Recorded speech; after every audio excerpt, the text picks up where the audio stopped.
From the New York Times Learning Network, I'm Ross Flatt. Welcome to today's webinar, Teaching Students How to Produce Their Own Podcasts. If you're like me, you've come to know the Times not just from our printed sections, but through the different types of media we produce every day. This includes our wide variety of podcasts. Our podcasts, such as Still Processing, Modern Love, and of course, The Daily, are great ways that we've engaged our readers and listeners in the past few years. So today we want to talk about how you can help students do the same thing. We're not podcast experts at the Learning Network, so we've asked a friend of the Learning Network to join us today, Laura Winnick. I'll introduce you to Laura in just a few minutes, and we are also going to be joined by Rachel Manley, PD Manager at the Learning Network. They're both going to be talking about not only our podcast, but about how you can do this with your students. In today's webinar, we're going to focus on really 4 areas. We're going to talk about the Student Podcast Contest, of course. We're going to tell you how to get started having your students podcast. We're going to show you how to put a podcast together using around 8 different steps that we have. And finally, we'll talk technical tips. So if you're a podcast noob or your students are podcast newbies, you're going to get some really great tools today. Okay, so what we'd like you to do before we start talking is we'd like you to take a minute to answer the question: why should students produce podcasts?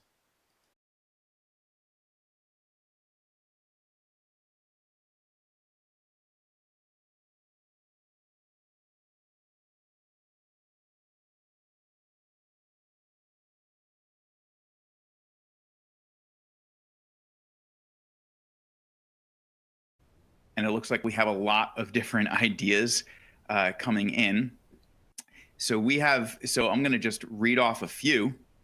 We have people saying that students should produce a podcast so they learn how to work together, to share their thoughts and their stories. Lots of comments here about sharing in general.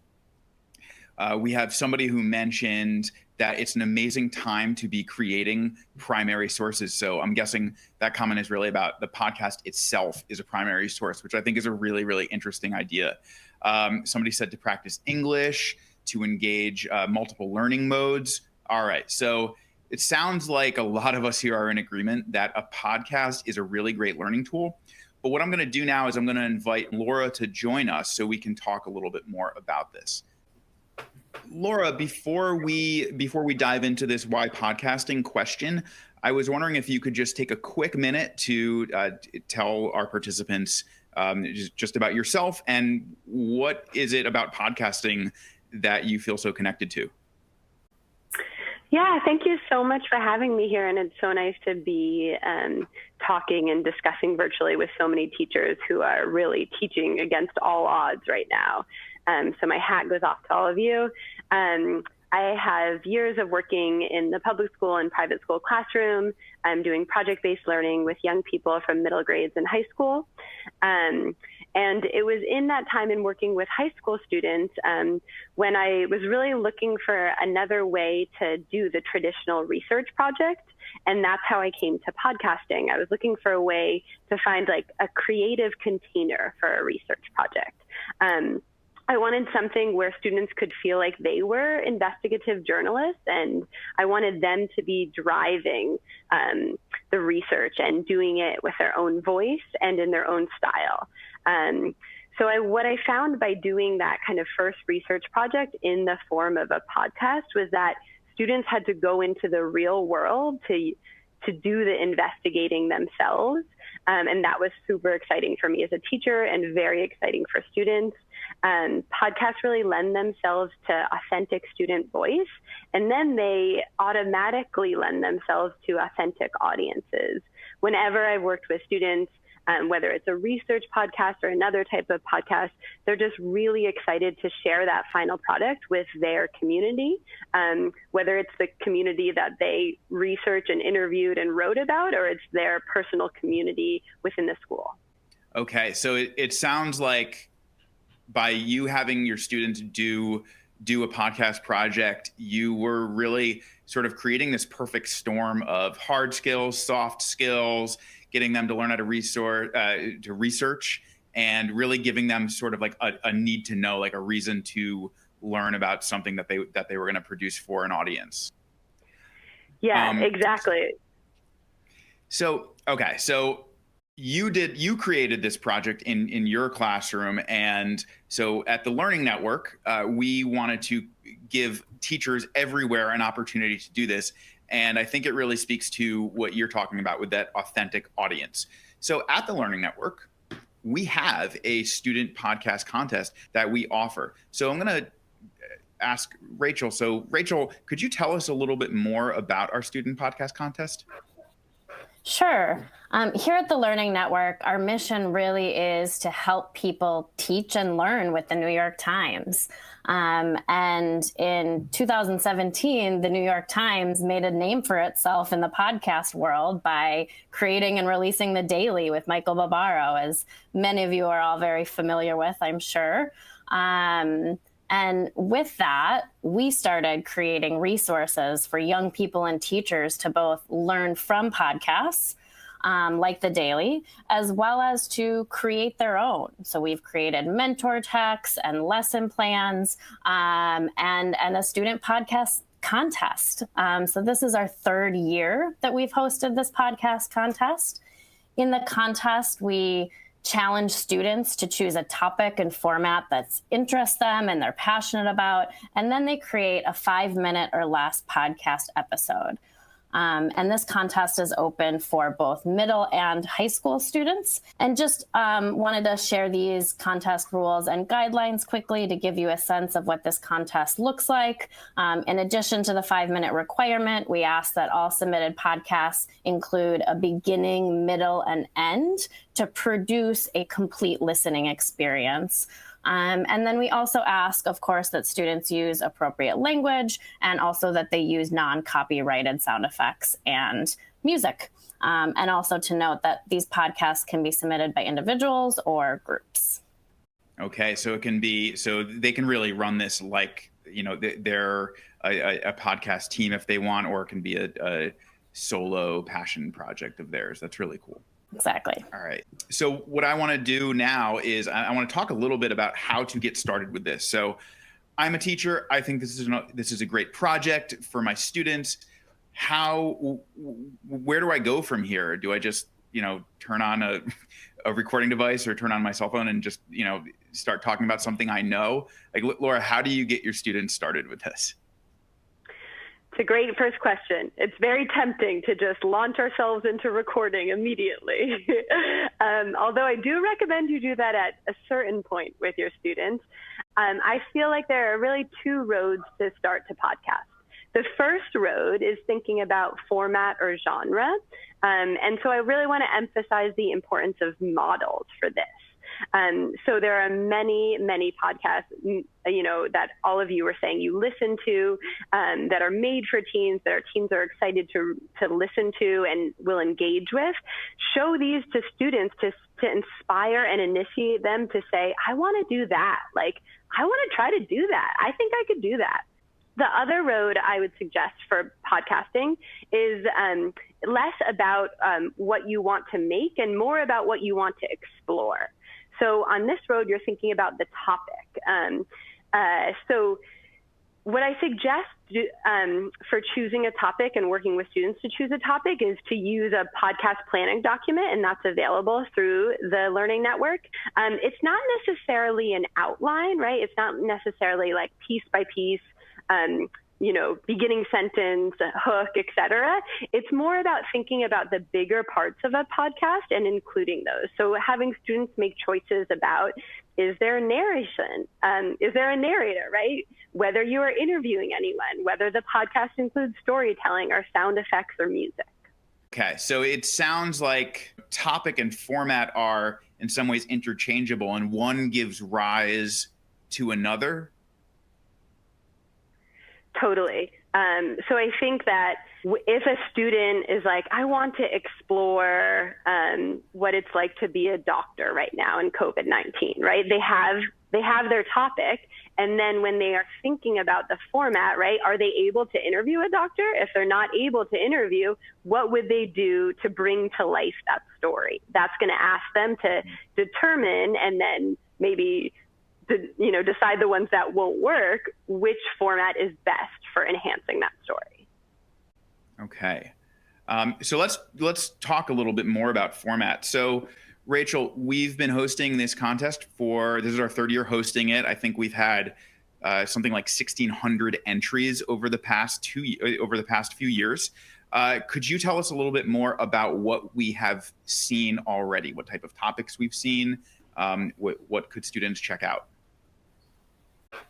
Yeah, so podcasting can really be used across all subject areas and such a wide variety of topics. At the Learning Network, with our previous contests, we've seen English teachers use the contest as a part of personal narrative units. We've seen science teachers use it for research, social studies teachers using it to connect students to current events and history. But certainly, we think that the best use of podcasts is to give students the ability and freedom to connect and pick a topic that is meaningful for them and they are passionate about. And you'll see in this next slide, there's such a variety of topics that our submissions have. We have, in The Best Pitcher That Never Was, they tell a story of a famous hoax with a fictitious star baseball player. In Are You Afraid of Math? A math enthusiast talks about people's adversity to math. The host of Shots Fired narrates the story of gun rights. Moonlight Talk addresses the Uyghur crisis in China. Ram's Evolution reviews Paul McCartney's solo album. Colors of Our Lives looks at the Pantone color of the year. And lastly, Period Poverty addresses issues around access to feminine products. And so you can see there's such a wide range, from looking at the Pantone color of the year to Paul McCartney's album to gun control and gun rights. Okay, so this is a pretty big grab bag that we have, and each one of those was a winning student entry. Yes. Okay. So let's dig into format a little bit more. So, Laura, I could imagine this being a little bit tricky for students to navigate, but also for teachers to really think about. So, are there any ways that you help a student kind of combine their format and their topic? You talked about it a little bit, but is there anything that you have found helpful when you're trying to get students to find a good combo and a good balance between them? Yeah, I think it's a great question. I think, again, the use of models is the best way to guide students through this. So I know Learning Network talks a lot about using mentor text. So I'm just going to stress the use of models so that a student can really listen and say, that's what I want to do. And then taking a class to introduce students to podcasts. So some students may listen and some students may not. In that class, you're showcasing different parts of the different formats. So some of these formats include a solo cast. And if you're assigning a personal narrative, right, that is very clear what the format will be. A student is sharing an experience in their life using their own voice. A long form interview. This is if students are doing research or asking perhaps a family member about something. Informational reporting, a conversation between two people, or podcast theater, or even a fictional podcast. There are lots of different models to show students what these could what they can be, and also for students to say, that's what I'm most interested in doing. I do suggest that students It's sometimes difficult to do podcasts in groups, so I suggest you keep it one student is working individually on a podcast, or perhaps two students are working together. And that also helps for students to kind of think through, okay, I'm doing this by myself. It's just about me. I'm leading the inquiry here. Or the two students are like, we actually want to talk to each other, and we want to talk to each other about the 7th grade gossip. So thinking about, that really, it takes a conversation, and it takes really access for students to understand the different models and what they can work with.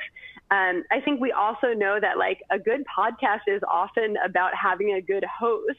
So figuring out the students in a class who are more performative and ready to hear their voices and ready to host that podcast. That definitely makes a lot of sense. And the thought of a 7th grade gossip podcast sounds really amazing, and also very frightening at the same time. So So Rachel, let's come back to you. So we have these different types of formats, and I think and I think I'm going to stress, like, I don't know, and Laura, correct me if I'm wrong. I don't know if these are the official titles for every single format, but these are kind of different ones that I'm sure people who are listening right now have already listened to. Rachel, can you tell us, like, do we have any podcasts that we could listen to that maybe show us a topic in a format?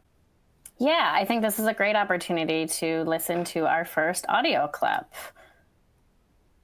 All right, so we are, in just a minute, we're going to listen to an excerpt, the beginning of a day in the life of an anxious high schooler. So Cece will take us through what it's like to wake up in the morning with anxiety and live as a teenager with anxiety. So we are going to listen to this together. And as you listen to this clip, I'm going to ask all of you to take a minute to answer the following questions. So what did you notice about the podcast? What podcaster moves did they make? What did you notice? And then also, what format do you think this podcast is in? And more importantly, why do you think she chose that particular format?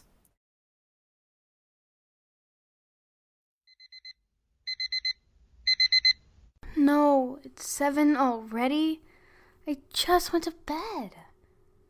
I can't do this again. I just need to turn my mind off. Is there like an off switch or something? Because I'd love to find it. Great, just great. I am suddenly attacked by dog kisses. This is bad. This is really bad. There are thousands of tiny bacteria entering my pores and infecting me, and I'm going to slowly die. So, guess today's the day. See ya. Actually, no. Today is going to be a good day.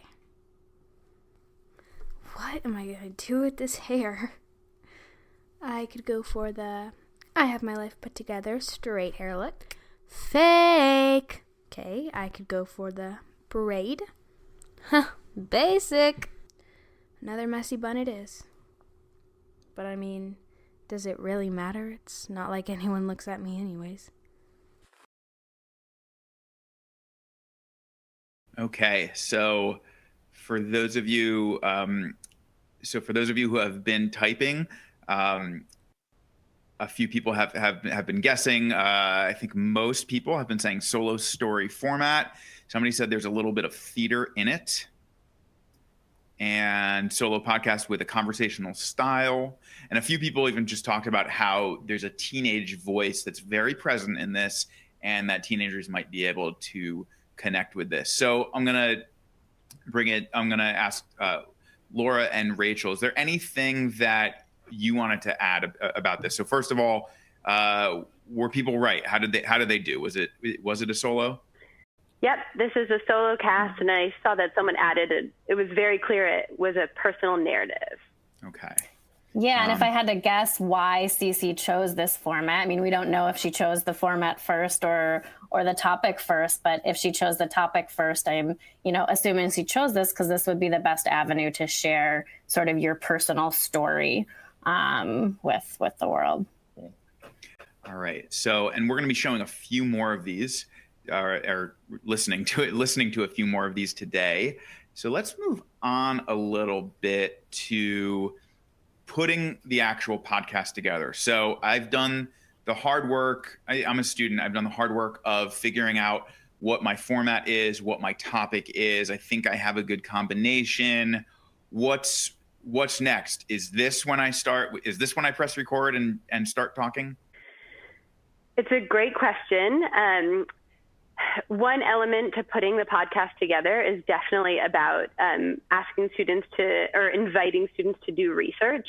And I think this is where I got really excited about having students create audio content, is because instead of reading an article and citing a source or looking into a book in a way that maybe felt static or felt like students had been doing this for so long, for so many years in their education, what they did was they read a New York Times article, they contacted the writer, the journalist, they contacted the people who were being quoted in the article, they used all of the avenues they could, they were tweeting at experts, sending emails.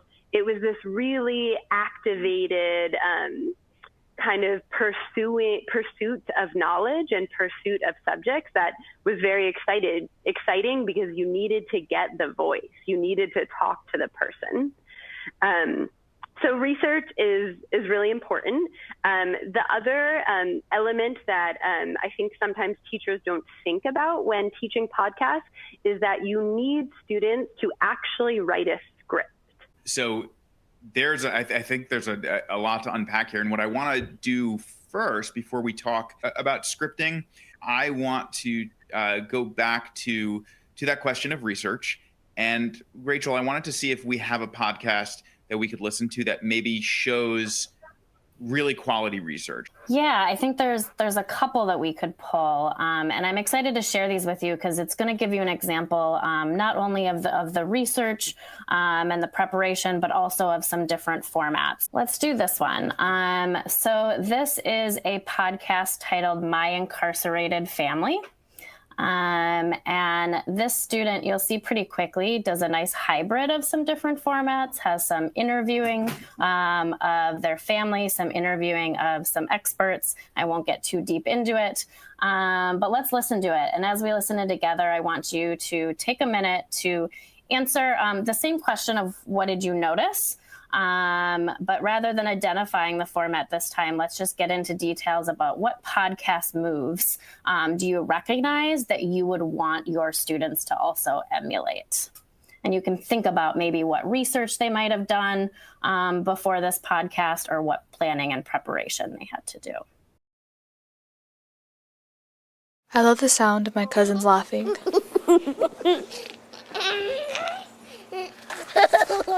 They're so sweet and innocent, but I worry about them ending up in jail, which is kind of a horrible thing to say. But in my family, a lot of people get arrested and go to jail, and sometimes it's prison. How many people in our family do you think we have been in prison or in jail or have been arrested? 10, 11 of them. I don't know. My mom doesn't like to talk about it. Like, why do people go to prison and jail, like in our family? Because of poor choices, Sam. But why were we making bad choices? Like my Theo Ray. The first time I went to jail was 15. My Theo was in a gang and a lot of his friends were killed. He started doing drugs and then got in more trouble. Growing up, my Theo just seemed like a huge goofball. He didn't seem like a bad guy. I wasn't a saint, I wasn't an angel. I was a rambunctious young man who followed the crowd. I did a research project on incarceration. I ended up meeting people who work in criminal justice. My name is Joel Feinman, and I am the Chief Public Defender of Pima County. I wonder why he thought people made choices that landed them in the system. Drugs play a huge role if you have a substance abuse problem. Mental illness, poverty, lack of opportunity, lack of education. It was heartbreaking, thinking about all the factors he had named. And when I thought about my family, it was like, check, check, check. Okay, so as everyone is just sort of typing in their thoughts, I'm going to just read a couple. A lot of people talked about how there's really good hooks, how it's a very powerful topic. A couple people really mentioned the editing that's taking place in here, that but focusing on research, that this student is interviewing experts on this. The student is clearly talking about something that's personal to them, but they had to bring in experts as well. So Rachel and Laura, anything else that you would like to add about this podcast, maybe other than it sounds awesome? I think this podcaster did a great job, as many of you are saying, of bringing in multiple elements, but also multiple interviews. You know, you have podcasts where it's just one long form interview with one individual telling a more in-depth story. But this one chose to do the research and informational end by interviewing some experts, but then also interviewing their own family members to get that personal connection. One thing I do want to ask you about, Laura, is do you have any thoughts on outlining or storyboarding? Yeah, I think that's really where I would call a script comes in. So I'm more familiar with using storyboards for students to think about comics or think about graphics or even think about iMovie, doing visual representations or for projects. And again, in that podcast planning document, you've asked students to think through narration, you've asked them to think through sound effects. For me, I think that when it comes to audio, the script is really, really important. If a teacher can make the script a big part of this project, make the deadline very clear, and have one-on-one sessions with students where they're reviewing the script with them. So a script is going to look like different things for different formats of podcasts. There are some key components with a podcast, and what we've heard, we want an intro or an outro, right? We want something that begins and invites us to what we are listening to. For what are we listening? What's it going to be about? What are we following? Who's our narrator? And then the ending is we want some way to wrap that story up, some way to conclude. And then throughout, though you can order and kind of arrange differently as you think about including other voices, as you think about what you need to say before you include those other voices. You mentioned intros and outros? I think those are, I have a feeling I know what intros are. Can you just talk about those two terms real quick? Yeah, so in most of the podcasts that we listen to, we want a sense of who we're listening to and where they are, where they're coming from. So the intro is, what I ask students to do is just say who they are, where they're coming from, if they have kind of a slogan or token phrase to bring in a flavor of themselves or what the podcast will be about. An intro can also be a jingle, right? Students can create something musical to start the podcast, and students are really excited when they get to do that. The outro is wrapping up, saying like, this was Laura coming live from the Blue School Library. Thanks for listening. That it adds kind of just this sense of authenticity, and it places us with you. We know where you are. We know where you're coming from. We're interested in what you're going to teach and say to us in the podcast. When we were preparing for this interview today and this webinar, I was thinking about one of my favorite podcasts that I listen to, and The Daily is one of them, and there's some other New York Times one, but right now I'm kind of addicted to Conan O'Brien Needs a Friend, and maybe just because it's hilarious and I kind of need that right now. And it sounds like he walks into the studio, he presses record, and they just start riffing and talking. But the way you're saying it is, even if a podcast sounds like that, a lot of work has gone in behind the scenes to plan and prep and figure out what's going to be talked about, what's going to be said, and when. Right. And I think you want students to take that angle or have that orientation, because otherwise, when you get two seventh graders doing their gossip podcast, who knows what will come out? Right. So certainly, I think that there is space for improvisation, and certainly comics who improv in their job are more adept at this. But you do want to think about, and this could even a script, it could look like something where it says, here's a question I'm going to ask, and here are 3 points I want to make without writing across every single word that you need to say, or insert joke about whatever. In what we just heard, The Anxious Teenager, that script is her personal narrative interjected with the sound effects. The only sound effects we heard in that 2-minute clip was the alarm clock going off. But the script will have that, right? The first thing on that student's script is alarm clock rings. Then we go into all of her anxious thoughts, right? I assume that maybe later in the day, there'll be some school noises. There could be some parental noises. All of that is written very clearly in the script so that when you're reading it over, you're able to interact with it and get a sense of the textures of audio that are coming across in the podcast. Okay. All right. So that definitely makes a lot more sense. And I think if a student does that really well, it sounds like they're probably going to hit that element of the contest rubric that talks about a clear beginning, a middle, and an end. And if they include that, I think that's going to probably go a long way. Rachel, so we've been hearing a few sort of like very personal podcasts. Do we have something that hits that conversational tone a little bit more?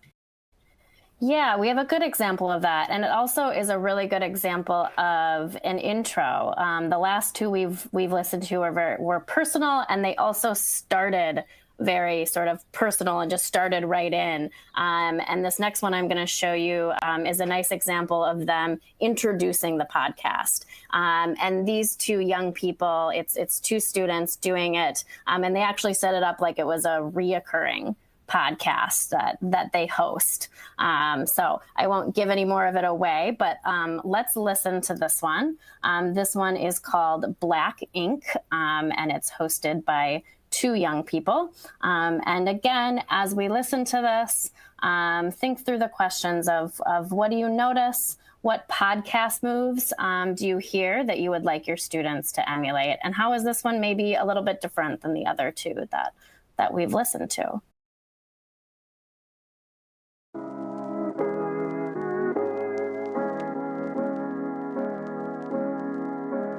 The most disrespected person in America is the black woman. The most unprotected person in America is the black woman. The most neglected person in America is the black woman.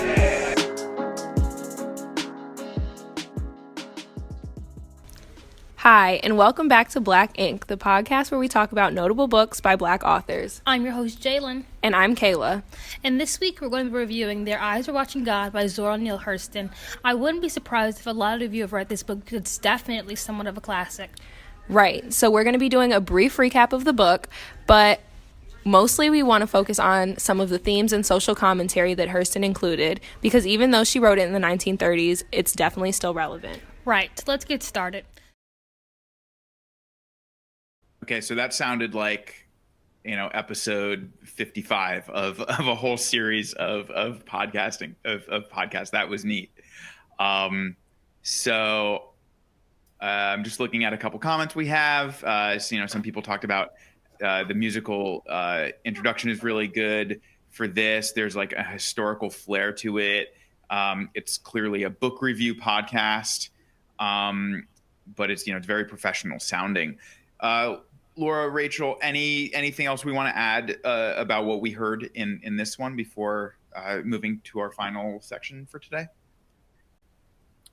I just like this one as a good example of, sorry, Laura, Go ahead. of conversation. They tried really hard to have sort of a more seamless conversation that I'm sure was scripted at some point, but having the two hosts, and if you were to listen to the whole thing, it's the two young women going back and forth and having more of a conversation. And the ease and familiarity they have with each other and the subject, the content at hand, just really gives you this sense that this is a serialized podcast. And perhaps this is the way they talk to each other when they're talking on the phone or texting with each other. But this is like, I want to be a fly on the wall. I want to continue to listen to these two students talk about books and hear more. Yeah, I agree. And one thing I'm seeing a question that's coming up a lot is, can the music that they have, the clips that they have, do they have to get copyright information? And we, I believe on the Learning Network site, we actually include some resources where you can go to get open source clips and stuff, right? Yes, we do have in our lesson plan, and I believe in the unit, and all of those resources are included in the resource list. The final part of today, and this, if I was still in the classroom, this would probably be the part that I'd be the most nervous about, the technical aspect about this. I had to really learn a lot just to start running this webinar from home. Laura, help us out. How do we get this podcast recorded and edited and published so that the whole world can listen to it, all without freaking out over the technology? Yeah, whenever I talk to educators about bringing podcast pedagogy to their classrooms, certainly the technical aspects are the ones that they are most nervous about. And the first thing I want to say is that your students are experts. I have spent a lot of time working with different software and tools, and I continue to learn from students. They continue to teach me. So I really want this to be a reassuring moment for educators, because students are really, really, really familiar with making their own music, putting their music on the internet. They're really adept at using iMovie.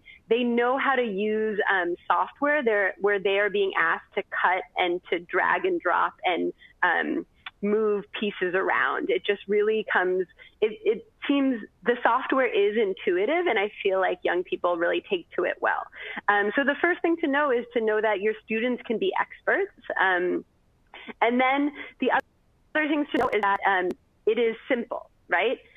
So what I suggest for recording, if you have an iPhone, you can just use a voice memo app. So that's really, really quite easy and simple to use. You save the recordings you make on your iPhone, and then you send them, and then use different software on the internet or software on your computer to edit the audio. If you don't have an iPhone, on Android, you can use two different free apps. One is called RecForge 2, the other is called Audio Recorder.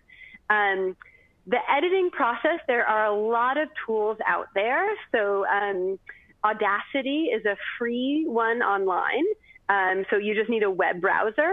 GarageBand is free if you have a Mac. It's going to be downloaded on your Mac already. And then the one that I like to really put a plug in for is something called Soundtrap. It's free for the first 2 weeks. So if you wanted to assign this and have students complete by May 19th, you could plan it out so that they can finish a podcast, submit it to the Learning Networks contest. But also they do offer educator and class memberships. And this software is really great because you can share projects. I found that students liked Soundtrap the best of the different audio tools that I had used with students. So really all it takes is a phone. Again, if you don't have a phone, you can use an iPad. You can use the internet and any of these sites to record too. So there's a way that you can record on Soundtrap or record on Audacity.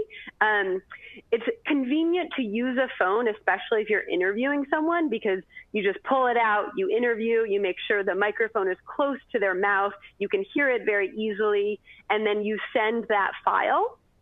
The ways to send the file to get the file from your phone to your computer include airdropping it, probably the easiest way. Students are quite fluent with this.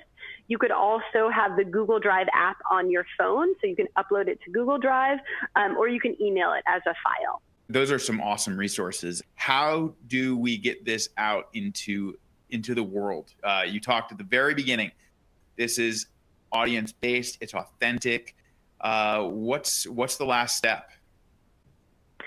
So the last step, I would say, is uploading your podcast to SoundCloud, and you could publish them there. And this is a free site where a lot of music is being published. There's all different sorts of things being published on this site. And again, students are quite familiar with it. So you can leave it on there. I also really want to emphasize the importance of listening together. So something that I've done is a listening party. And I think that this can totally happen remotely. This can happen virtually. But sharing audio, I mean, just listening to this now and kind of watching your two reactions as we listen to those clips was so enjoyable. It's also something where obviously people can respond and type as they're listening, right?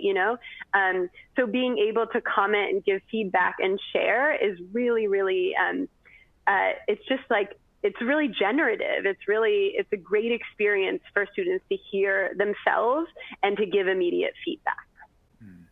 And it just must be, I mean, the students who've worked really hard on this, there must just be such a tremendous sense of pride that they have when they're seeing that reaction that their classmates are having from these. Totally. Yeah. Okay. So we talked about this a little bit, but this is sort of the elephant in the room here.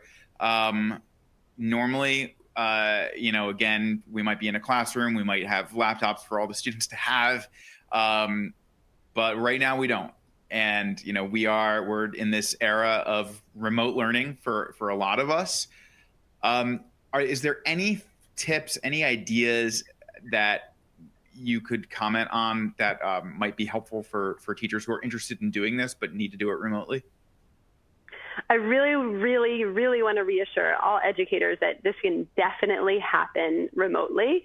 The only thing that you will miss is the moment when your classroom could have been the quietest it ever would have been, because every student would have been working on a podcast listening to headphones. So I'm sorry that you get to miss that moment or have to miss that moment, but podcasts can definitely happen virtually. You do need technology, right? It does require technology. Even if a student only has a phone, the sites that I listed, especially Soundtrap, has an app. So you can record on your phone. You can even edit on your phone. And again, if that's an iPad or a computer, you need one piece of technology, but then this opens up all different possibilities.